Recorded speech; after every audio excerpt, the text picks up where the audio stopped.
Di Pedukuhan Mergan, RT 6, RW 6, terdapat sebuah sentra kerajinan yang menjadi kebanggaan warga Sendang Mulyo.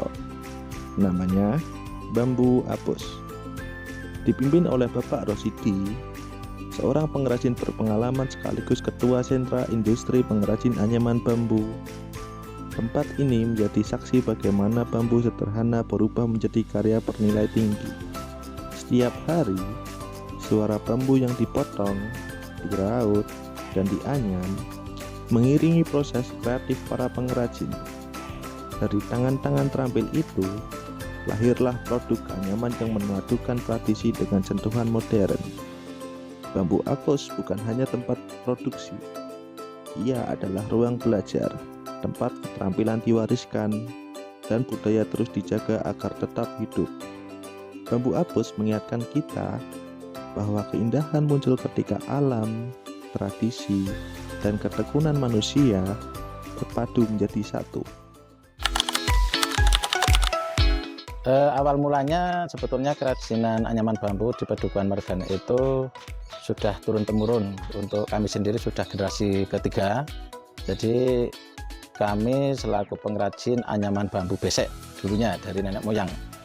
Untuk sekarang ini kita karena bahan bambunya itu juga sedikit agak sulit, dan kalau besek itu memakan bahan baku agak banyak. Jadi kita sedikit meningkatkan untuk produktivitas dari anyaman bambu tersebut. Yang dulunya besek kita naikkan agar ekonominya lebih bisa meningkat. Kalau produksinya kami lumayan banyak ya, kami besek masih ada, terus hampers gini juga ada. Untuk rak bambu, rak bumbu itu masih ada juga. Seperti ini untuk hampers untuk hari raya juga. Terus ada lampion-lampion seperti ini. Lampion ini udah modifikasi lagi, ini bahan bambu juga tapi sistemnya coiling. Kita coiling ini kita menambah bahan baku seperti lem G dan lem Fok itu untuk menambah perekat agar bambu tersebut bisa dimodifikasi seperti bahan kayu secara sekilasnya. Dan juga produk-produk lain juga masih banyak seperti kotak box seperti ini juga. Ini untuk hantaran untuk pernikahan dan sebagainya, itu juga kami juga memproduksi juga. Untuk kerajinan bambu ya, yang pertama itu karena kita mengapa menggeluti kerajinan bambu, itu yang pertama karena kita mencari bahan baku lebih mudah.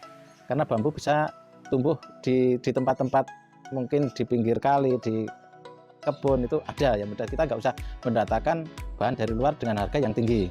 Nah itu yang pertama. Yang kedua itu karena bambu itu mempunyai sifat lentur atau sifat elastis. Jadi kalau kita bentuk lengkungan, kita bentuk seperti lampion kayak gini itu mudah.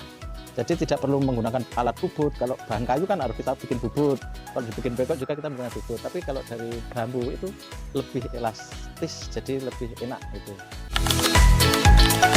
Untuk tantangan memang sebetulnya pengrajin-pengrajin di daerah sekitar kita juga banyak juga, dengan pemasarannya juga masing-masing. Yaitu tantangannya karena kita juga produk-produk dari bahan lain itu juga mungkin lebih bagus. Jadi kita itu untuk sementara ini untuk bambu ya mungkin masih banyak tertinggal ya, karena sedikit kalau bambu itu mempunyai sifat basah. Jadi kalau di cuaca istilahnya hujan itu sedikit ada berjamur, jadi kita agak kesulitan di situ. Harapan saya karena produk bambu ini kita kesulitan untuk mencari pengrajin ataupun generasi penerus. Sebetulnya saya itu sangat berharap dengan program-program pemerintah juga yang namanya keterampilan itu bisa dikenalkan atau mungkin untuk edukasi di kalangan sekolah atau pelajar, baik itu tingkat SD, SMP maupun SMA.